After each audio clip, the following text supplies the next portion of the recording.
Let's have a look at the question. Each of these questions below consists of a question and three statements, number 1, 2, and 3 given below it.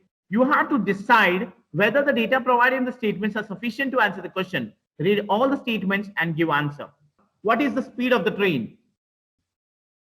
Statement number 1, the train crosses a signal pole in 13 seconds. Statement number 2, the train crosses a platform of 250 meters in 27 seconds. The third one, the train crosses another train running in same direction in 32 seconds. Statement 1 says train crosses a signal pole in 13 seconds.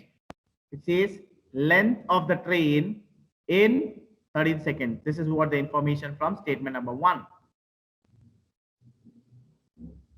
Right, guys?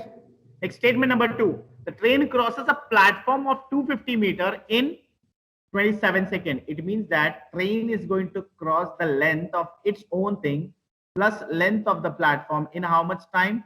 In 27 seconds. Now we know this, it is going to take it in 13 seconds. 13 seconds. So length of the platform, it will be done in how many seconds? 14 seconds. So with this, I can say length of the platform, it is going to cross 250 meters in how much time? In 14 seconds. So 1 and 2 is sufficient to answer the question. So which will give out answer option B. Now, yes, third statement also they have given the train crosses another train running in same direction in 32 seconds. So if you're going to take that, we don't have information about the length of the train 1 as well as the length of the train 2. If you don't know that, then finding out the speed is not possible. So we can ignore option number 3 or statement number 3 and we'll get the perfect answer, which is nothing but only 1 and 2.